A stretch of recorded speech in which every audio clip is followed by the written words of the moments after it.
Hi, friends. I'm going to talk to you today about the art of communication. We always hear and see people murmuring, telling to themselves or to the others. Whatever I say, he always digests it with a salt. Whatever I communicate, he doesn't understand. Whatever I propagate, he either disputes or argues with me. Whatever I used to tell him, or my son, my daughter, they don't accept that. They take it in a different way. What am I doing? Am I doing something wrong? Am I not doing something which is right? What is their attitude? I don't understand. I get into a lot of quarrels with them. Whenever I talk, they don't accept it. They don't get into that.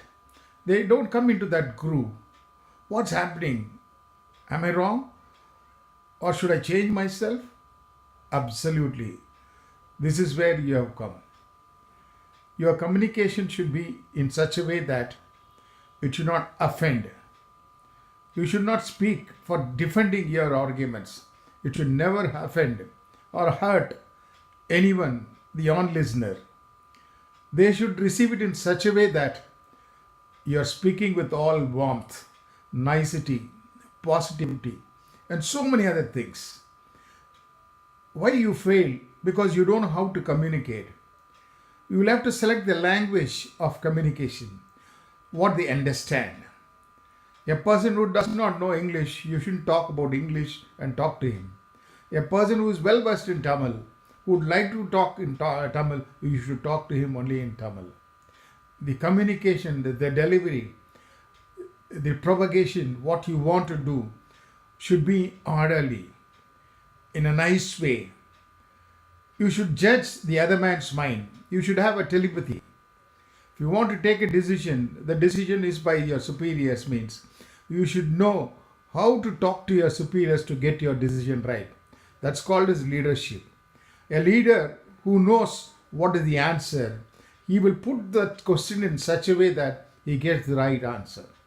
I will tell you a striking example. I have read in a book. There was a big king.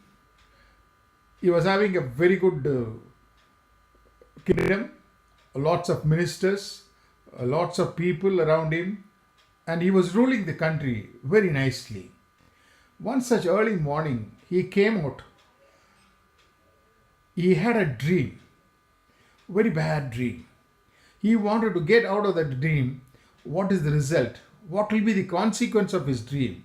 He called his ministers and asked, who is the literate here and who is the real astrologer who can clear my doubt out of this dream?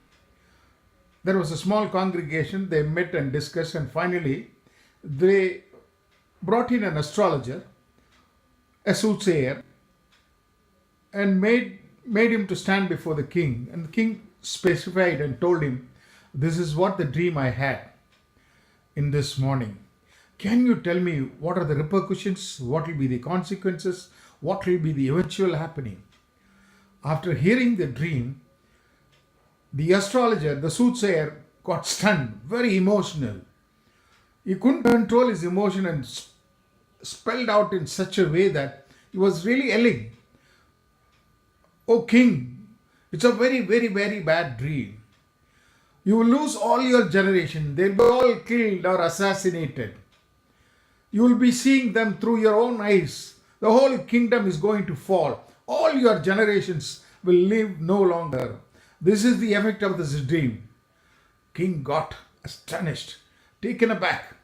He was very fury, anger, and said, "Put this gentleman into the jail.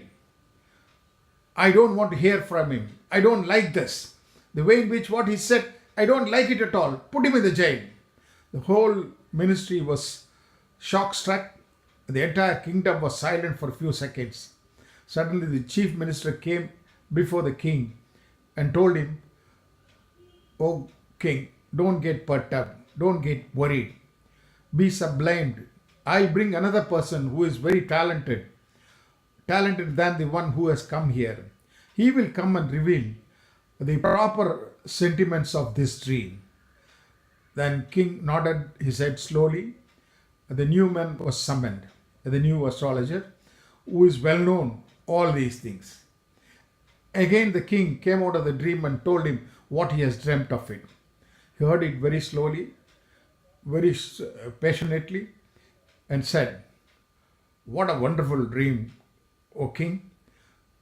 It's such a wonderful dream that you will live long, even after your generations, and rule this kingdom in a wonderful way. You have no hurdles, you have no throwbars, there will be no enemies at all. You live long, even after your generations, and rule this country forever and ever and help these people." Immediately, everybody were very happy.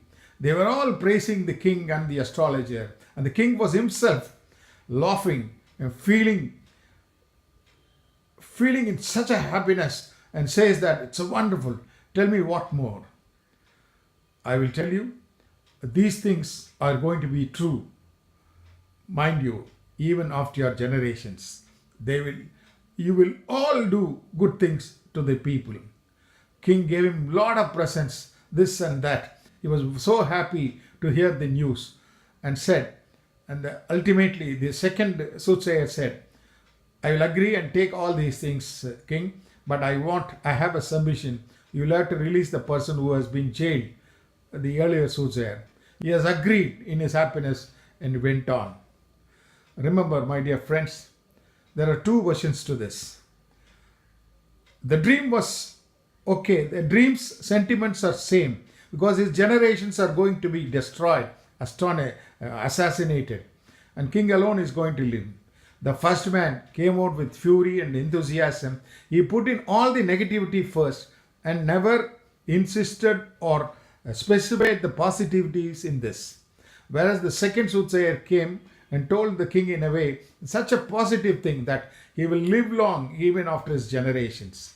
He never mentioned that his generations are going to be ruined or assassinated or anything like that. He very calculatively said, even after his generations, he is going to rule. This is what the art of communication. You should know how to use the positive factors in a statement, in an argument, in a decision-making body, and use the positives first and then bring in the negatives without affecting the hearer. This is what he said, the second soothsayer. We should all learn. We should know what is the mind of the others. It could be within relatives, it could be within friends. The way in which you promulgate things to them, even though it's going to hurt them, put them the real effects of that, and tell it in a nice way that this may affect you, but don't bother. This is the way you have to communicate. If you start hurting and putting in, thinking that you are a very straightforward person, you call a spade and spade, and if you spell out things, you become an enemy. You become a foe for them. You will never be called. You will never be entertained. You will be missing that group. You should know how to entertain by your communication. You should know how to communicate when it is good, how to put it in a nice way. When it is bad, even the badness should be spelled out in a nice, calm way. This is what the art of communication. If you start learning that, you will win every heart. You will never lose anyone. Nobody will say that, "I don't like this." When you start doing this, people will call you, "Come on, I want to discuss with you. I want to talk to you." This is the art of talking. Thank you, gentlemen. We'll meet some other time.